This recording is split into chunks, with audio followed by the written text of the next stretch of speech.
Hello, everyone. Hello there. I'm Will Godfrey of Filter, and I'm very honored to be hosting this final panel session of GFN 2024. We'll be easing our way gently through to the end of the conference with the calming and unifying topic of a global culture war. Accordingly, we've rounded up 4 of the world's most belligerent and indeed brilliant THR advocates. We have Dr. Marewa Glover from New Zealand.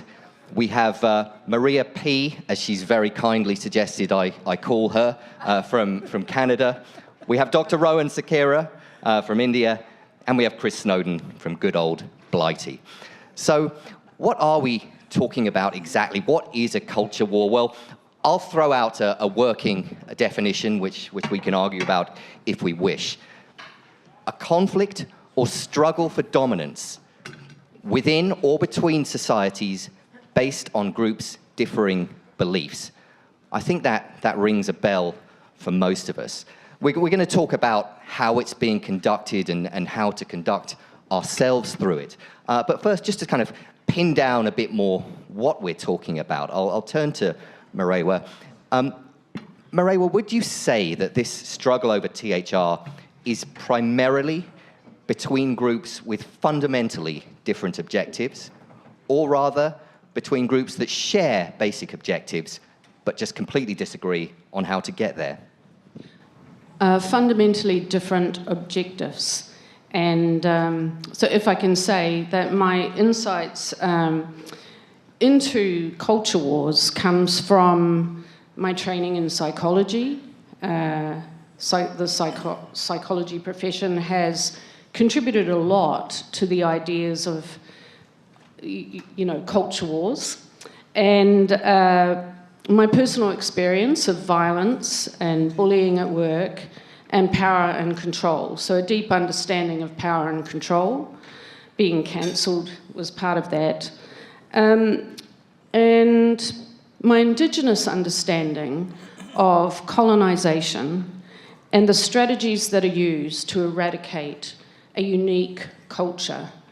So I'm Māori, I'm Indigenous from New Zealand, and it's been interesting to watch what is happening globally. Sort of, I don't want to say amusing as an Indigenous person. It's not amusing, it's very frightening what is happening, but I'm seeing the very same strategies that colonists use to take over New Zealand, Australia, Canada.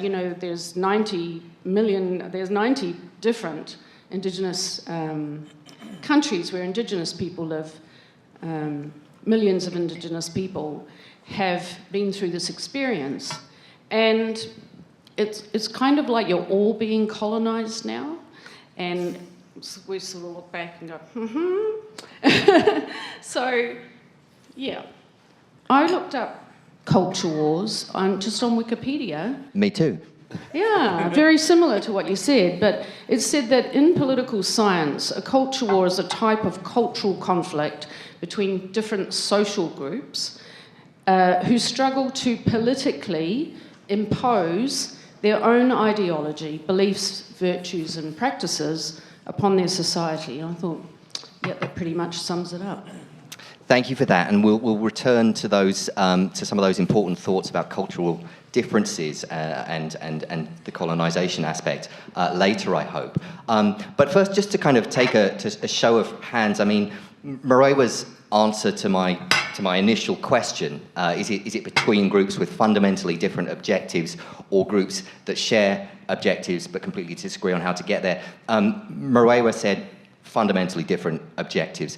Would any of the 3 of you disagree with that or see it slightly differently? Maria? I see it slightly differently, maybe because of my perspective and what I know versus what you know. And, I mean, who we're fighting the cultural war with in Canada is NGOs. And this is tobacco control. I mean, the word control makes me very uncomfortable.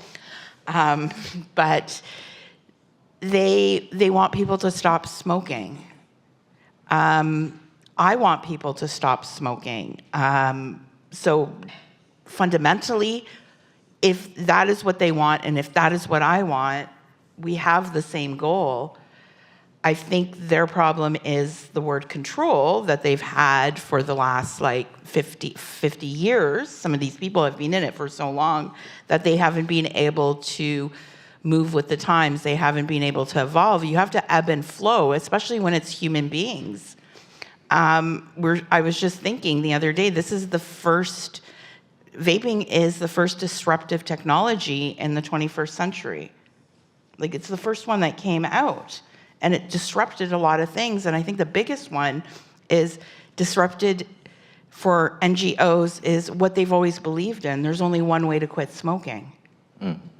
Okay, so you, I'm taking from that, you wouldn't concur with, we've had some prominent speakers this week who've urged us to consider ourselves part of tobacco control, just a different branch of it. But I don't like to use the word control. I think it's negative. Okay, well, promising that we've had some early different perspectives, let's see if we can sow some more division now by turning directly to politics. A lot of the divisions in our different societies around the world fall neatly along left-right political lines, don't they? But with THR, I think it's a bit more complicated. I mean, for example, I've spoken with many people this week who identify as libertarians. I think I'm sitting next to one. I've also spoken with many people who would say that they're very left-wing, and that's it's an interesting mix, and it stands in contrast for me with a couple of other situations. One is in sort of drug harm reduction circles, where I found in my experience there that the balance is much more firmly left-wing, but also at the political level, where certainly in the United States, where I live, but also in other places, at the level of elected politicians, it's often those politicians on the right who are somewhat more open to THR than those on the left. We'll turn to Chris to address this. How do you assess these relationships between people's politics and their stances on THR at different levels, at grassroots and at elected levels where you operate? How do you see it? Well, I think it comes down to the division within THR, actually, which is probably as profound as the difference between people who are pro-harm reduction and people who are totally against it. Because you can support things like vaping from two different angles. You can either just say, we want to stop people smoking, like you just said, I want to stop people smoking, and this is a great way to get them off cigarettes. Or you can just say that the only justification e-cigarettes need is that people like them. You know, their only justification for their existence and their continued sale is people enjoy doing them. I am obviously on the libertarian side of that, and I think it's a shame looking back now that we've made so much of the case for e-cigarettes based on the public health argument, buying into the premise that stopping people smoking is just obviously something that the government should be doing. I had a kind of epiphany actually yesterday during Clive Bates's very good afternoon panel discussion. I don't think Clive's here, is he in a moment? I'd say this to his face though. The epiphany was, actually it's all your fault, Clive. Not just him, but all the anti-smoking people. Because there's an alternative history to the whole smoking story in which, 1880s, commercial cigarettes are made available, lots of people start smoking them. In the 1950s, we found out they're really bad for your health and they cause lung cancer. And in the 1960s, we put a health warning on them. And that was the end of the story. Adult consumers were then free to decide whether they wanted to use these products or not. And the anti-smoking movement, such as it was, packed up its tent, went home, patted itself on the back for a job well done. And after that, for decades, it was understood that smoking was really bad for you, but it was none of the government's business. And a few decades later, Honlick invents the e-cigarette. Word gets around that this is a much safer way of taking nicotine. And millions of smokers just migrate to it. And governments never for a second considered banning it or over-regulating it because that's just not what you do. We didn't do it with cigarettes, we're not going to do it with e-cigarettes. So in a sense, it is all their fault that we're in this situation, because we've accepted the idea that something that is bad for your health just should be banned. And advertising bans and plain packaging and syntax is just the natural thing to do with anything that poses risk. And the situation we're in practice is that we've got something that, 95% safe or whatever. It's still not risk-free. So let's ban flavors and the advertising, and indeed the product itself in many parts of the world, such as India. So look, what I'm saying is, gone on too long already, but there are two approaches to this issue. One is a liberty-based approach, one is a public health-based approach. The public health-based approach will always end up being at least semi-prohibitionist, because that's just the way it is. If you're going to prioritize health over everything else and decide that the government's role is to make people live a risk-free life, you can't complain when they start regulating and killing off e-cigarettes. Thanks, Chris. So, yeah, Rowan, Chris lays his political cards on the table. I've often thought, just from experiences of listening to people in this space, and refreshingly, I have no idea at all what your politics are, but that it's possible to construct a really compelling left-leaning argument for THR based on concepts like social justice, health equity, bodily autonomy, and it's possible to construct a compelling right-leaning argument based on constructs like personal responsibility, freedom of choice, and market-driven public health victories. And I would suggest that, Chris regards those as incompatible.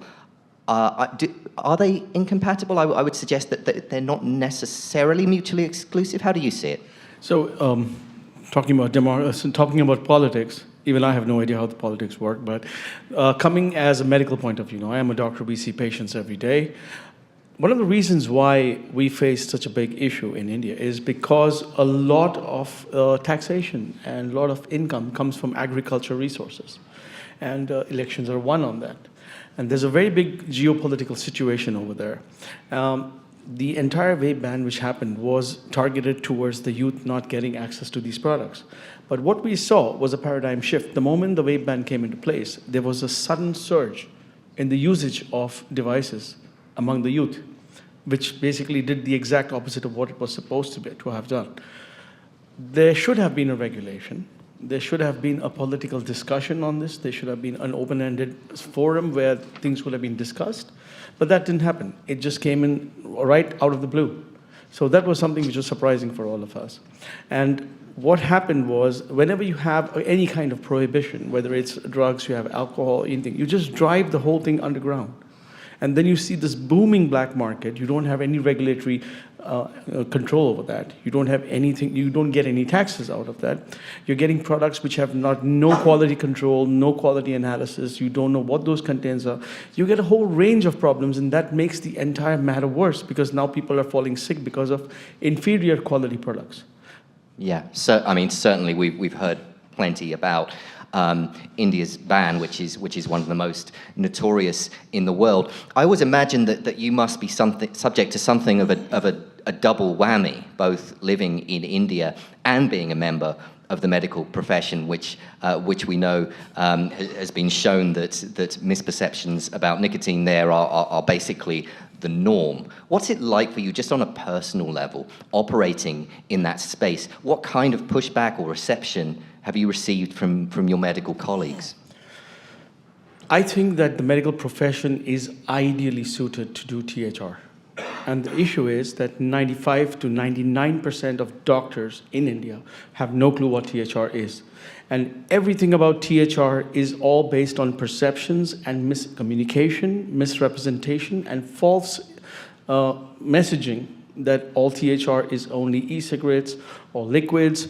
There's no talk of, India is a very big country. Most of the LMIC, the low middle income countries in that area, you have Bangladesh, you have India, you've got Pakistan, you've got Sri Lanka. 70% of oral cancers is because of using the oral tobacco. And there's no one addressing that elephant in the room. And THR should also include oral tobacco. And that is where there's a huge, huge opportunity to use products like the pouches, which has got a tremendous impact in reducing the impact of oral cancer. But when you try to Talk to I think doctors, we all yeah. agree with that, but Yeah. when you talk to doctors, It's very difficult because they come back with the perception that this is bad. There's no way you can convince them. And you have to just remove tobacco out of the topic and just talk about harm reduction. I have seen this pushback happening at every conference, every place. When you go there and you start talking about THR, it's a closed door. They just don't want to listen because the misinformation is so strong. And that information needs to be challenged. I was just speaking to someone here, and they have this nicotine literacy program. I think a literacy program for nicotine should be also targeting medical professionals. See, because the people who really need THR are patients. They've reached a point of a disease because they've been using a product that causes harm. Yeah. And when they go to a doctor and they ask a doctor, what do I do? They're actually receptive. So there is a unique opportunity to educate medical professionals with THR so that these pushbacks are much less. And that's the war we're fighting. Sure. And returning briefly to cultural differences, I'm aware that you rather enviably split your year between India and Portugal. Just briefly, I mean, do you experience different receptions for THR in those two countries? Two different countries altogether, totally different perceptions. Portugal is more Western. They have an open-ended discussion. THR is already well known over there. People know about THR, or at least they have a brief idea that this is THR, harm reduction. Whereas when you look at countries like India, Pakistan, Bangladesh, I was just in Bangladesh about 3 weeks back to advise the government there on how to implement THR policy. Bangladesh just decided, the Prime Minister just declared that she wants Bangladesh to be tobacco-free by 2040. Now, for that, they had called a few THR experts to come and advise the government, but they were clearly about finance. This is how much taxation we get from tobacco products. How are we going to avoid that? So that's another cultural war that you're having over there. Okay, let's skip over to Canada. Maria, who is opposing THR in Canada? I suppose what I'm getting at is whether it's their sort of political affiliations or whether there are other sort of philosophical or life approach commonalities that you can identify in that opposition that you deal with every day. I think this is the one topic, vaping, tobacco harm reduction, that every single politician is on the same side publicly. They ignore Health Canada, so the governing body that is there to support our politicians and give them the accurate information. They don't use those resources. We have a Liberal, NDP, Bloc Québécois, the Conservatives, all of them. Can't touch this, it's the children. Because our NGOs have done such an incredible job. We are the first country to have messages on individual cigarettes that tell people not ways of quitting smoking, but they'll be impotent. And like that was considered a big win. We are in a country that shaming people is a positive way to quit smoking. And I think we're in a world where we have allowed ourselves to use shame for this addiction. We're also in a world where people don't totally understand what harm reduction is. Because people say, well, when are you gonna quit the vape? If we're going to say that vaping is harm reduction, I am never gonna quit the vape. Because harm reduction is about being part of something, doing an action that is safer. And it's up to me what I'm going to do. It's none of the government's business when or how I'm going to stop. So they all agree on it. And there is no left and right. And the people who support vaping, there are no political alignments. It's people who have seen success or people who have seen family success. I've gone to a libertarian conference, had my little booth there for Rights for Vapors. Oh my goodness, they were so shocked I was there. Why would I be there? The media, no one will touch it up until recently. We have one paper, one non-mainstream outlet that has been picking up our stories. And that's because 5 people vape there. So I don't believe that THR is a political thing. It's like you can't, it's not a political side thing in my country. It is a political opportunity. Yes, but to turn it around then, I mean, obviously people who vape or use tobacco harm reduction products themselves, like not at the politicians level now, but at a grassroots advocacy level. That's one way you have an obvious connection is people who are using the products. But are there any other ins that you find with people, whether they're familiar and on board with harm reduction in other realms, or I think with bureaucrats is who vapes in their family, how close they are to vaping, that we get that, and people who truly understand harm reduction. If someone understands harm reduction and believes in the principles of compassion meeting us where we're at, you will find an open door, and you will find, and I like to call them amplifiers. So they will amplify the message within that system. But it's really about life experience and the belief of harm reduction. So honestly, a lot of people in politics are harm reduction. They truly don't understand it because they actually think it's a quitting tool. okay. And it's the ones that understand it that allow THR to be part of the spectrum. Okay, thank you. We are going to invite all of you to participate in this culture war soon. So please be ready with your inflammatory interventions. But first, we're going to turn to Mireille. Well, we've identified some of the protagonists and some of the sort of battlefields among many. And I did check with you beforehand that you were okay to speak about this, because I know that we're going to turn to how it's being waged now. And I know that you, among other people in this room, have been subject to some really vicious ad hominem attacks. And I wondered if you could describe that to us, but also other unacceptable tactics that you've seen, and how you and others have responded to them. Thank you. So one of the strategies of culture wars is to create polarization, so split people, and this is a political strategy as well. Split people, facilitate doubt, create fear, so fear-mongering, and encourage people to feel anger towards those people who have a different point of view, the other point of view. So I don't see what is happening, all of this, anti-vaping as just about vaping. As a professor of public health, I'm concerned about lots of threats to public health, not just smoking. And, so these strategies are being used across the board. They're being used across many issues, many culture wars that are going on. There's one like the culture war over identity that many of you will be hearing a lot about. And there's a very good book here. Frank Furedi writes about culture wars. So the strategies are the same. Vaping is a battlefield that they're using. And it doesn't really matter whether it's, it's just another battlefield where they can play this out. And there's many topics, they can use any topics, vaccinations, whether you're, pro-mandated vaccination or anti. Putting fluoride in the water, that creates division over sexuality, Russia versus Ukraine, Israel versus Hamas, climate change. All of these are fields, battlefields, where the same strategies are being used.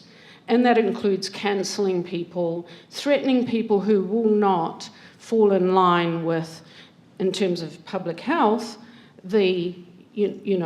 what they want. Including You. Yep. And what specific forms has that taken, if you don't mind? So I was, subjected to sort of a mobbing at work and pushed out long before, I got a grant from the Foundation for a Smoke-Free World. When I started to say, no, that's enough tax. The tax in New Zealand on tobacco is the highest in the world relative to income. And I was beginning to see the unintended consequences of that among Māori and low-income people, not buying food because they didn't have enough money left after buying tobacco, and many other unintended consequences. As soon as I began to question, the line, it was time to get rid of me. And then, of course, I began to promote, I was advocating for SNUS, I was then advocating for vaping, and I'm completely exiled in New Zealand. I recently had a colleague die. Well, she didn't die. I recently found out that she died. And apparently she'd died 2 years ago. I've known all of these people, hundreds of people in New Zealand that I've trained. Not one person thought to tell me. I wonder if Mārewa has heard that she has died. 2 years later, someone says, I heard, she died. And I Googled and found on her husband's Facebook page that she died a long time ago. I could not believe that no one would even tell me. And I thought about how many people from that sector that I've worked in, I've been in this field for 31 years, how many people I know, and how many people will still talk to me secretly, 8 people, and she was one of them, and she's gone, So that was very upsetting. It really sort of drove home the extent of the exile, that they managed to get the Ministry of Health to put out a letter to all government-funded agencies that they were not to have anything to do with me, not to talk with me, my advice is not needed. Leading Indigenous tobacco control researcher in the world, they can get their advice elsewhere, not to read my research. And nobody is allowed to talk to me. Or somebody phrased the term, you will get Mārewa'd. So it has a chilling effect on everybody else. It's about creating fear, threat, and control. And this, of course, is happening in a country that should be regarded as one of the world's big tobacco harm reduction success stories, all the more so since your excellent report that I read this week. Thank you. Another country that has been put in that bracket, Chris, is our country. I don't live there anymore, but American advocates are always sort of looking enviously over there. Things have changed a bit though recently, haven't they? And I just wonder, accompanying that, have there been similar, what have you seen in terms of outcry, in terms of examples maybe of shunning, such as Mārewa mentioned? Has the climate really dramatically changed for you? Nothing like what has been going on in New Zealand. The political climate has changed primarily because there's been a problem with underage vaping of disposable vapes, basically. Everything was going swimmingly until Geek Bar and Elf Bar emerged, and there's no getting around the fact that a lot of school children have been using them. We're not enforcing the law. It's illegal to sell vapes to kids, has been since 2015. A lot of the vapes themselves are illegal, but rather than enforce the laws that already exist, the government has decided to introduce new laws banning disposable vapes, restricting flavours. None of this has happened yet because Rishi Sunak, for some mad reason, decided to call an election when he was at the nadir of his popularity. But it will happen under the next government, without a shadow of a doubt. It's been very unfortunate, but it kind of shows how shallow the pool of support for THR is in the UK. It was pretty much on a knife edge 10 years ago whether the UK would go down the kind of medical route of effectively prohibition or encourage it, the category. In the end, more or less than the toss of a coin, David Cameron decided we're going to leave this alone. And it worked really well, clearly. But the public health people have never been that keen on vaping. Obviously, they take a public health approach, not a libertarian approach. And that means that these things are only there for smokers to get off smoking. And if anyone else uses them, that's a big problem. And if kids use them, that's a really big problem. And I agree, it's a problem. I don't want kids vaping at all. I've got a 12-year-old daughter. Half of her friends are vaping. I don't think it's a good thing. I don't think shops should be selling vapes to kids. And I would like the government to actually enforce the law. But they don't. And we see this in Australia. We see it in America. The entire category is basically banned in these countries. And yet they're as freely available as they ever were because nobody can be really bothered to enforce the law. But it's still a big problem for people. And it leads to more dangerous products potentially out there in a huge criminal network. And tobacco is being firebombed on a weekly basis now in Australia. And the Australians just go, yeah, well, that's just the way things are, I guess. That's just what happens to tobacconists these days for some reason. It's insane. Rowan, Chris talked about youth use and some of the limits of libertarianism when it comes to that. And I mean, it's often framed, isn't it, with the youth thing as a kind of zero-sum game, pitting the needs of youth against the needs of adults who smoke. I mean, do you buy that framing, and why? Absolutely. I mean, I completely agree with Chris. Kids should be kept away from products which can do harm for them, whether it's less harm or more harm. Kids should be kept away. This is going to be a very catch-22 situation because we want to provide harm-reduced alternatives to people who really need them. But on the other side, there's a very high potential for people who don't, for young kids and teenagers who should not be using these products, but eventually do get access to these products. Now, one of the proposals that we had suggested to our local area governments was you have an extensive network of pharmacy shops. Now, I'm not talking about the prescription model. I'm talking about the over-the-counter, right? It's going to be a much better solution where you are restricting the sales because you can't just walk into a pharmacy and buy medication, right? Because there's a pharmacist and there are people, and they are legally allowed to check your license. They are allowed to check your age.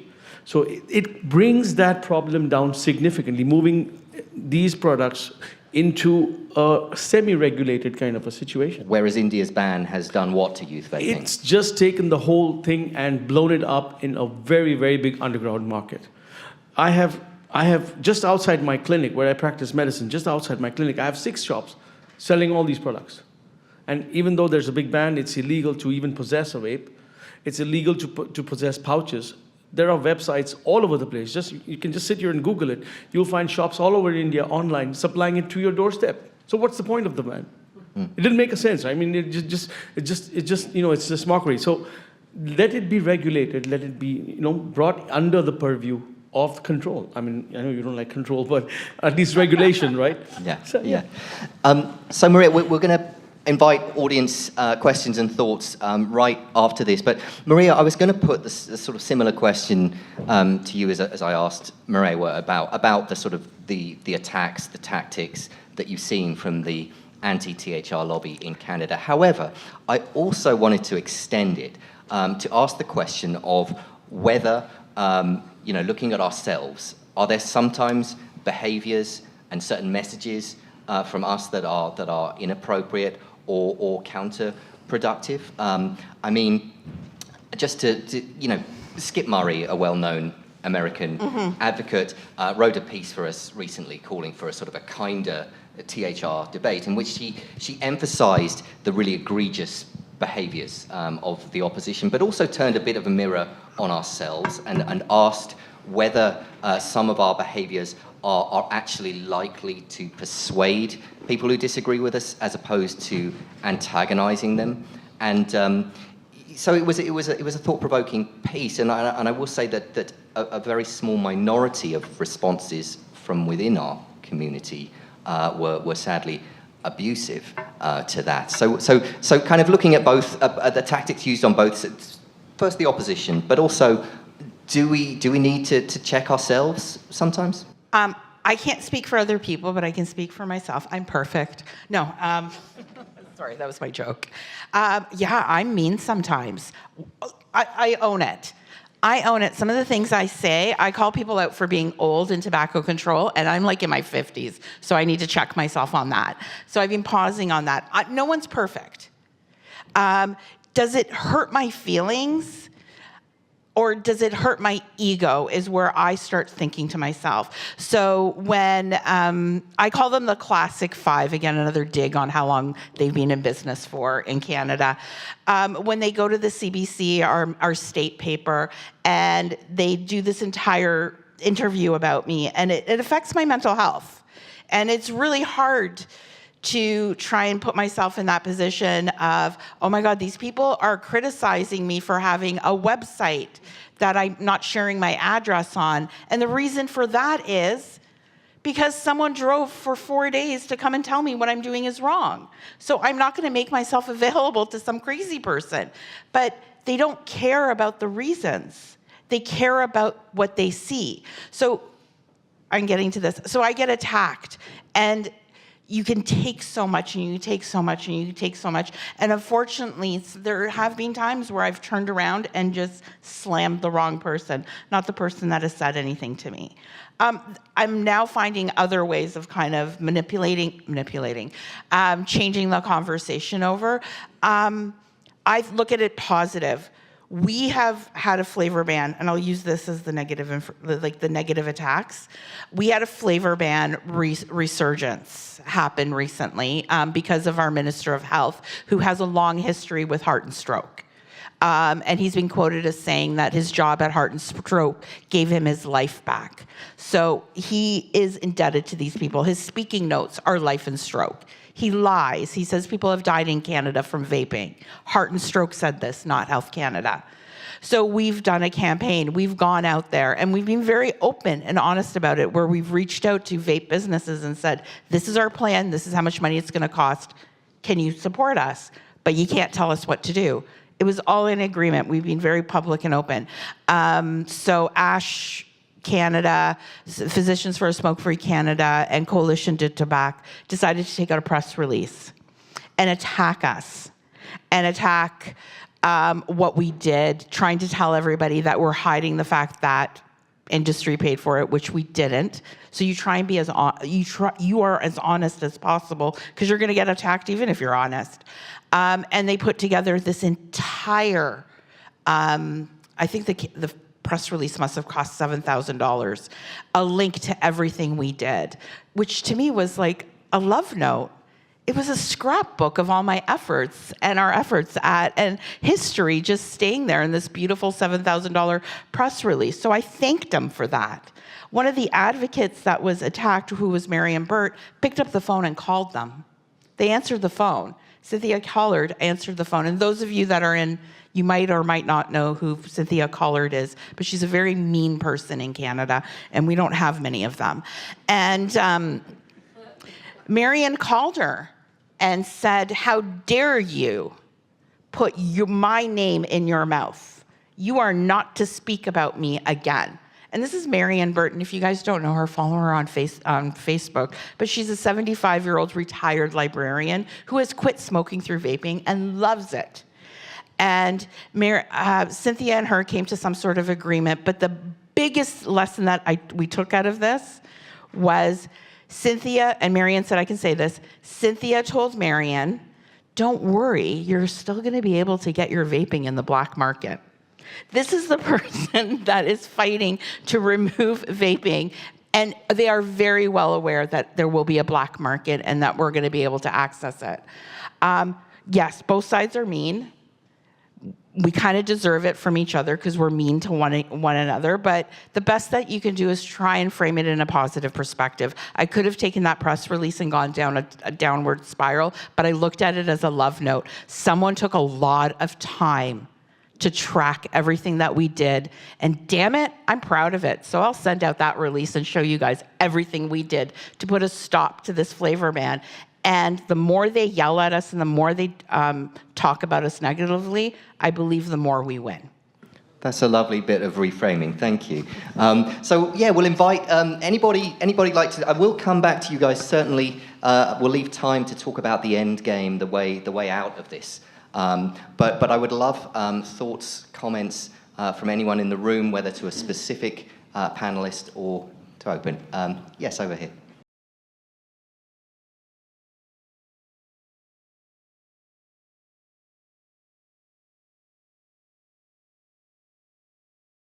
Okay, so Mark Dickinson from the UK. It strikes me, and you touched on it, Chris, just in your previous comments, the big vehicle in this culture war that's being used, the biggest weapon that's being used, is this save the kids sort of message. And I think we should be stronger in challenging that. Because I think if you look at the UK situation, you've got in the order of 9 million adults who are either smoking or vaping or both, and they don't get any attention at all. And then you've got some kids who are experimenting, and you're right, Chris, there are plenty in the school playgrounds. But then if you look at them, there's maybe 20% of kids who are experimenting with vaping. Are they the ones that we're really worried about? Or are we worried about the 3.7% of kids who are vaping on more than a weekly basis? But most of those, the vast majority of those, are also smoking. So if we take vaping away from them, it's pretty obvious what they're going to do as a result. They're going to smoke more. So are we worried about the 0.8% or 44,000 kids in the UK who have never smoked and are vaping on a regular basis, including a couple of my teenagers, by the way? Now, and I would so that's and the differential between the adults then and those 44,000 kids is 200 times more. Right? So for every one of those kids, there's 200 adults that we're ignoring. If we're focused on them, the reality is that it's a much smaller number than those 44,000 kids, because a large proportion of those, and I'm absolutely certain of my teenage kids, if they weren't vaping, they would, 20 years ago, absolutely they would be smoking. You know, both have been diagnosed with ADHD. I'm sure they're self-medicating for something, you know, and all of this gets ignored, and we just get sucked into this, save the kids thing. And the ratios between the people who are truly at risk and the adults who we're completely ignoring, there's an enormous disparity between it. And I just think, I think we just accept this argument too freely. And I feel personally we should be pushing that argument a lot more strongly. Thank you for that. Would you like to respond briefly to that, Chris? Yeah, well, I mean, I agree to a large extent. Like, you're never going to extinguish underage use of anything. And the decline in underage smoking in Britain is incredible. And now the average age at which people have their first cigarette, if they smoke, is now 18 or more, which is extraordinary. You can't say that about anything else. You certainly can't say about alcohol, or watching 18 certificate films, or looking at porn, or anything like that, right? It's a miracle that we've done that. Except it's not really a miracle. This has come from enforcing the law, primarily. It's almost impossible for somebody under the age of 18 to buy cigarettes in the shop. It's extremely difficult for them to buy a bottle of vodka. And I don't see why it shouldn't be equally difficult for them to buy a vape. They're obviously, you know, kids are going to get them from older siblings or friends or parents or whatever, like, you know, kids have always done with cigarettes.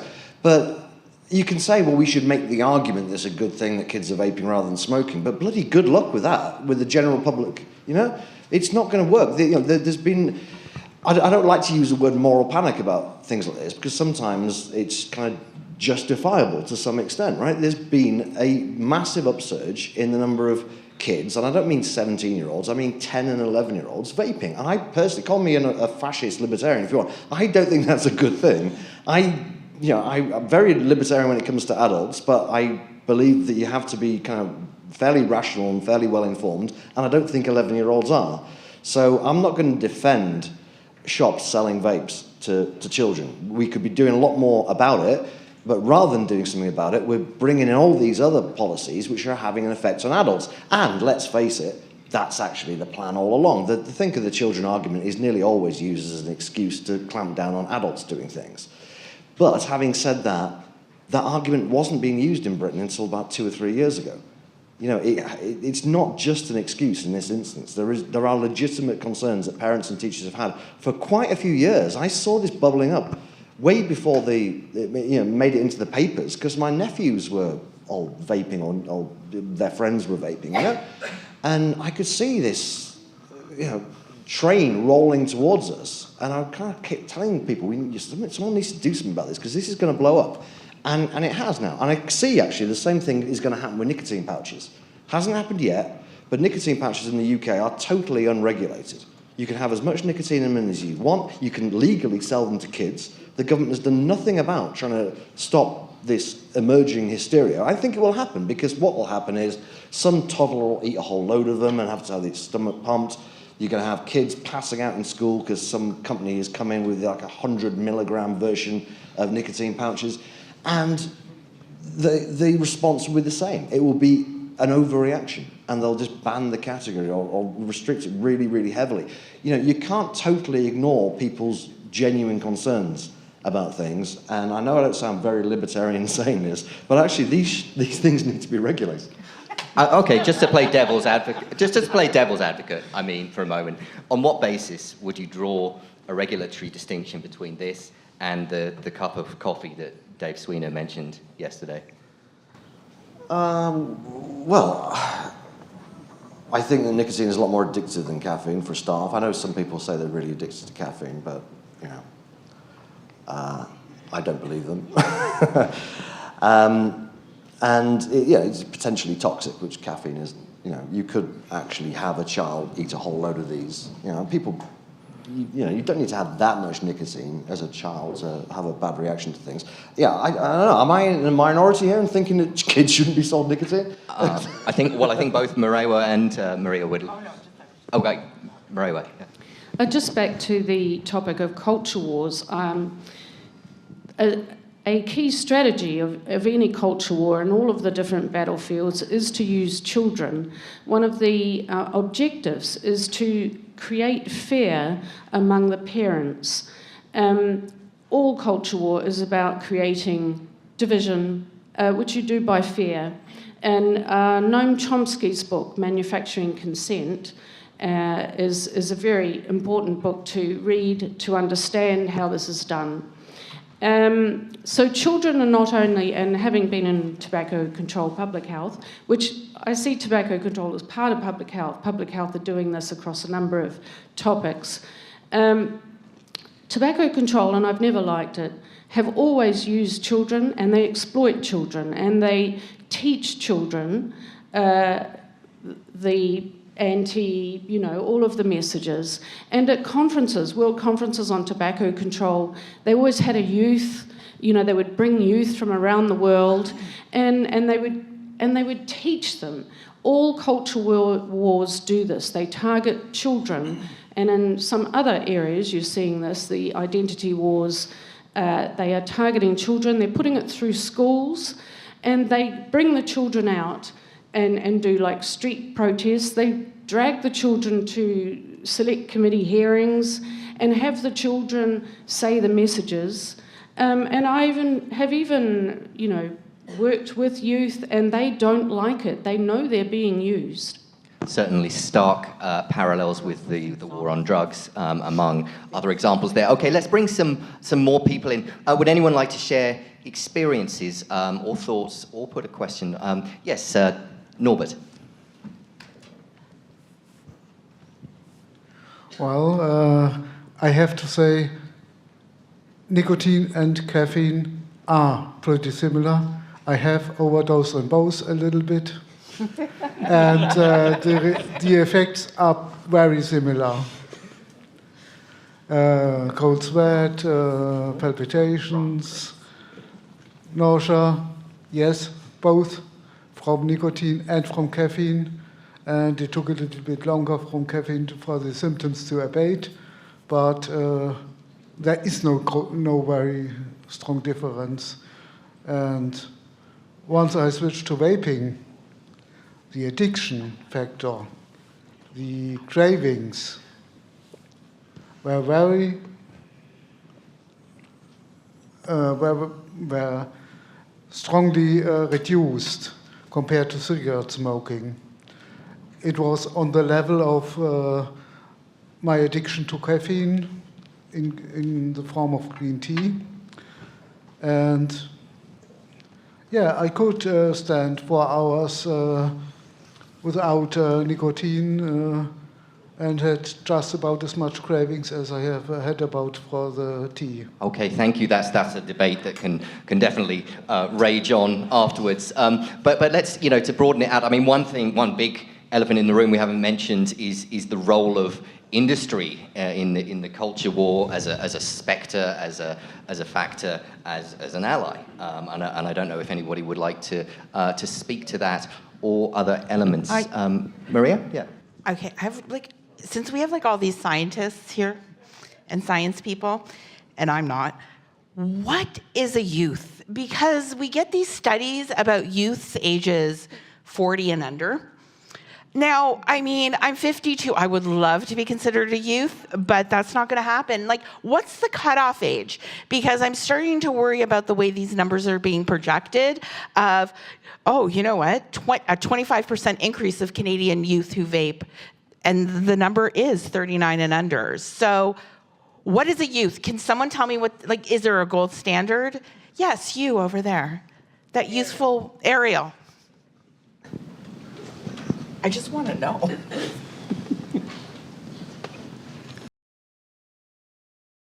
It's on? Okay. Ariel Celia, Penny Associates, consult for Joel.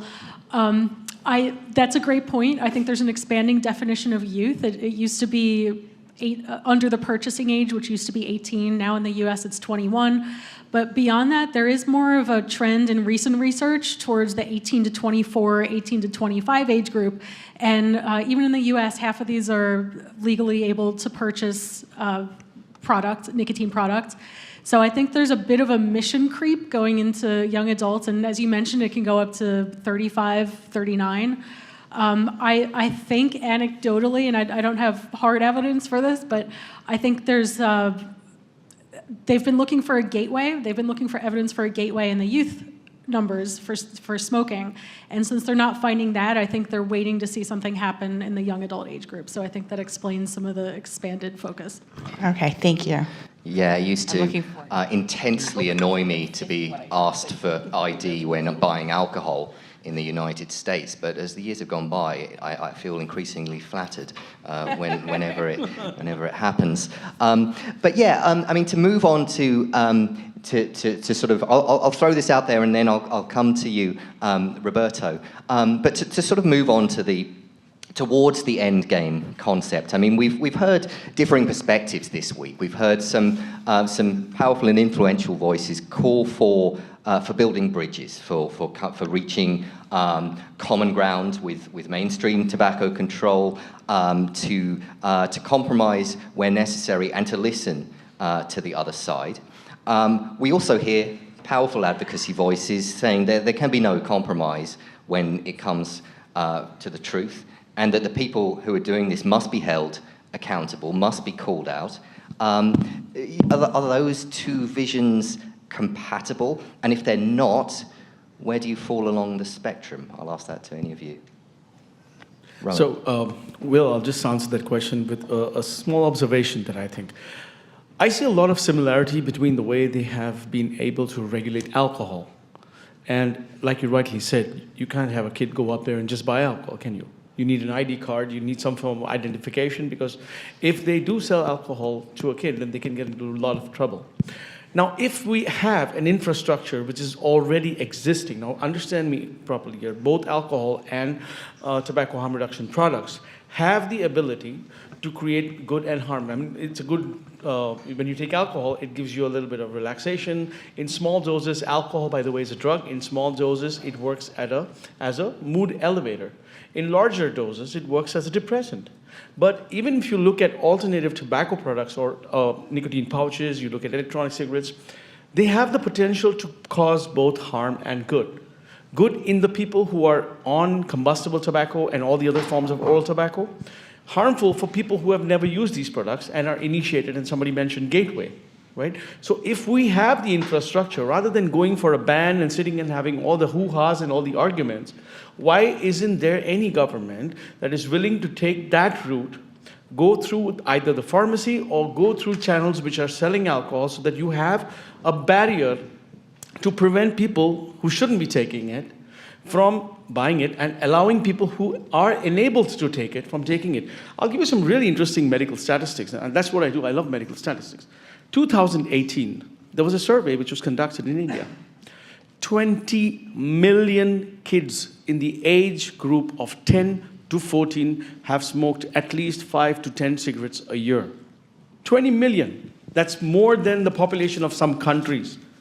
And on a daily basis, in the last 24 hours, 650,000 kids in India have smoked a cigarette every day. What gateway are we talking about? Okay, thank you. Marewa? Yeah. the infantilization of people. So, you know, in public health, after many years, 40 decades, or, you know, 4 decades or whatever it's been, they truly believe that the public are dumb and they're not going to do what is being suggested.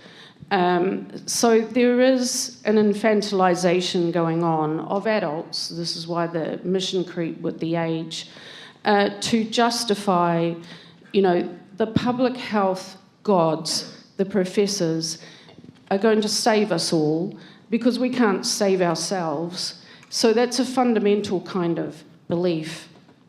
And it all goes to, like in New Zealand, the legislation, we got up to the end game, legislation being passed.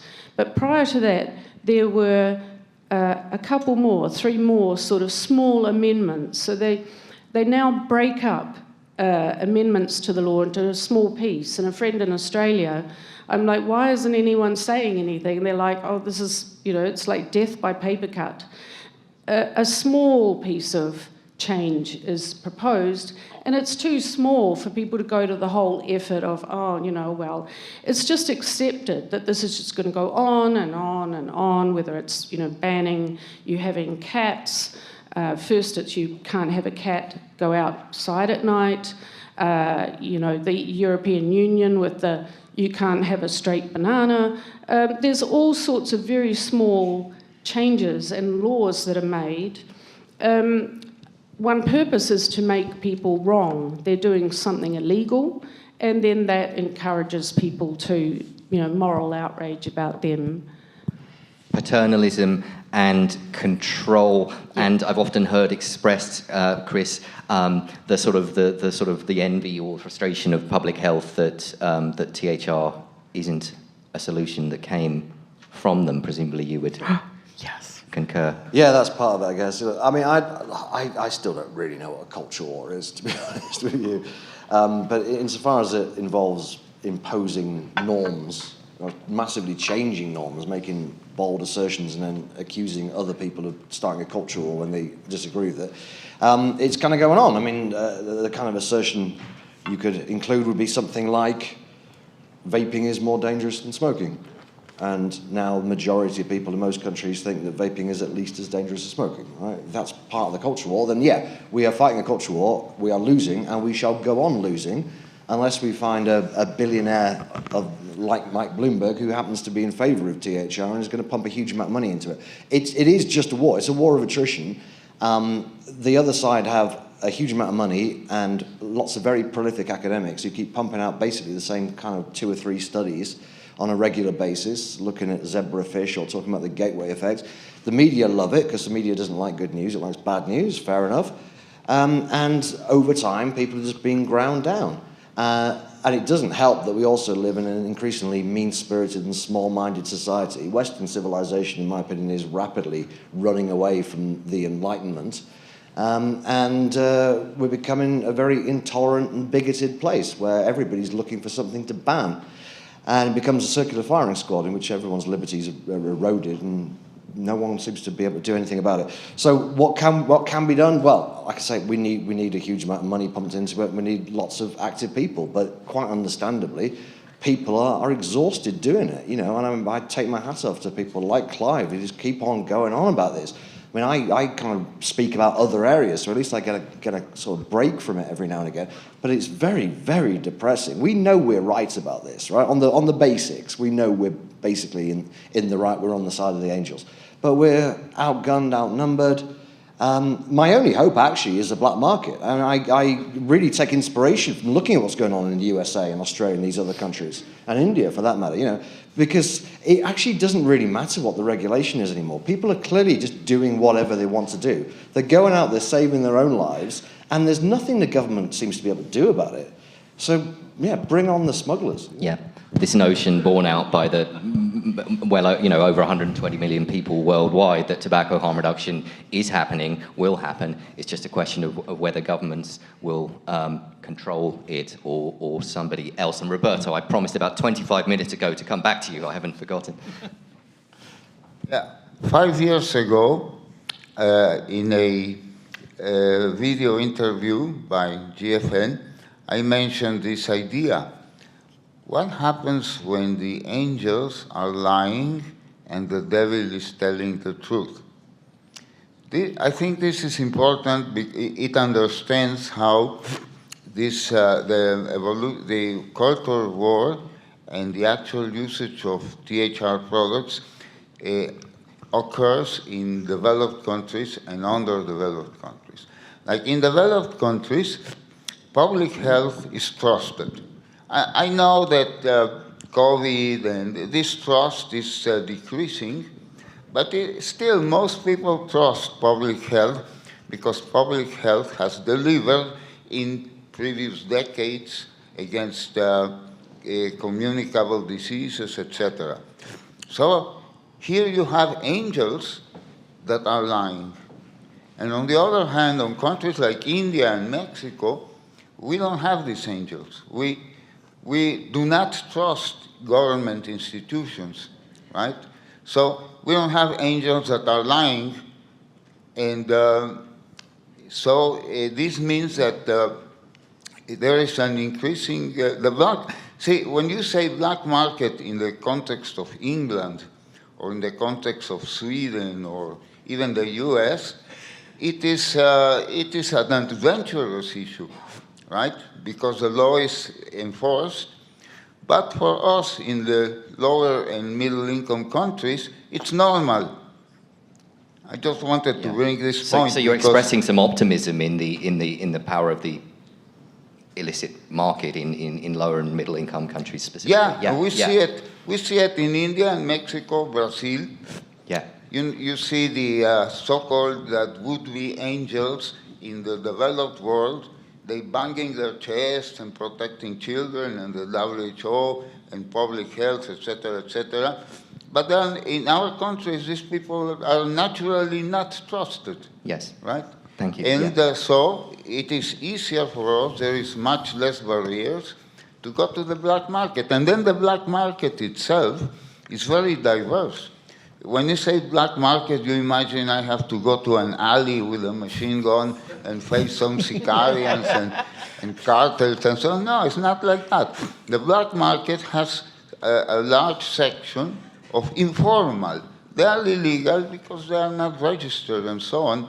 And so there is a broad, I don't know if in India it's the same. It's a broad sector. And because the law is not strictly enforced. Look, I am not celebrating that the law in my country or in India or Brazil is not enforced, because in other issues it has very bad implications. Mm-hmm. But at least in this particular issue, where angels lie in the developed countries, it is a good issue. Thank you very much. We are... okay, if you want to come in very quickly on that, Brian, we are reaching the end. Yes, I would like... Robert, so I just want to agree with you on what you said, but the only thing is, you call it the black market all over the world, but in India, it's not called the black market. It's officially called the gray market. Yes, because, it's called the gray market because it's not black, it's still visible. Informal market. Yeah, so you have all of these products available online. So it's the gray market. I completely agree with you. I think what we're forgetting, or what has been forgotten by public health, and someone touched on this, are public health officials jealous that they didn't find vaping? And I'm going to say yes, because what's happened is their role, when I look at public health officials, when I look at the public health unit in my community, they're here, they're my teacher, they're my nurturer. I've switched the role on them. That makes them uncomfortable. Yes. And let us all remember that vaping was created by people who vape for people who vape. It wasn't created by big tobacco. They came in after regulations. It was created by people who wanted a solution for themselves, and it grew because of that. And I think that makes people very uncomfortable, because 100%. We were the patients, not the doctors. Yes, we are running very low on time, and I did want to just get to this crucial question of we're in a culture war. How do we realistically get out of it? I mean, obviously, trying to win, but how does it realistically happen that this sort of global schisms come to an end? I'm just going to give you about 1 minute each at most. Marewa. Yeah, resist and don't submit. That's what they want. And I just want to warn you about the Framework Convention on Tobacco Control and the World Health Organization. So with all these little death by paper cut pieces of legislation, in New Zealand, the in-game legislation included writing in submission to the World Health Organization Framework Convention on Tobacco Control. So they are now trying to get, and this was not what the framework treaty was about, it was guidelines and protocols. They're now trying to get governments to insert into local law obedience to the World Health Organization, that they have to implement whatever dictates come down from the World Health Organization. This is a globalization goal. Thank you, Marewa. Chris, would you like to speak very briefly to that? What's the realistic way? It will be brief, because I don't think there's a solution. I think things are going to get a lot worse before they get any better. We've got a great story to tell, and there's, these guys can come up with as much junk science as they like, but we've got real-world evidence. Sweden obviously has been a great example for many years, but now you've got the comparison between New Zealand and Australia. It's just staring you in the face that this is not working. This approach is not working. And like I said before, I think kind of support and opposition amongst the general public to THR is extremely shallow and fairly superficial and not very well informed, which means that you can tip people either way. Most people aren't that bothered about this issue at all. Yeah. They're quite happy to live and let live. That's something we used to say in Britain all the time, live and let live. Mm-hmm. We used to say it's a free country as well. We don't say these things anymore anywhere, which is kind of worrying, isn't it? But that's a broader battle to fight. Okay, so we've got resist. We've got not much hope if they look at the evidence staring in the face and don't follow it. Rowan, hope in India. I have heard some of your fellow Indian advocates express some mild midterm optimism. Do you see that too? Sorry? Do you feel the cause for mild midterm optimism in India? Yes. Of recent, I think within the last 6 months to 1 year, there has been a little bit of thawing. And in fact, just in the next week itself, I will be talking to about 4,000 doctors on the concept of THR, which is organized by one of the largest newspapers in India. It has got the maximum amount of circulation, and I feel that that is a break in the cloud. And if THR is actually brought to the street level, people will start looking at it differently and will approach the politicians to look at it in their favor. Thank you. Yeah, that newspaper involvement fascinates me when I've been hearing a lot about the effective censorship of THR in the Indian media. And finally, Maria, if we're to get out of this, how can it realistically happen in a good way? If we're going to get death by 1,000 paper cuts, we're going to give them death by 1,000 paper cuts. Every time an NGO writes something that is negative, inaccurate, go to their website, see who funds them. If your government funds them, write a letter to the funding agency to get their logo off of there, because your government is not paying them to lie. And it has worked effectively in Canada. And email the rest of their funders. Why are you funding someone who lies? Explain what you will do. And that's my big thing, is fight back. And fight back where it hurts, in their pocketbooks. Okay.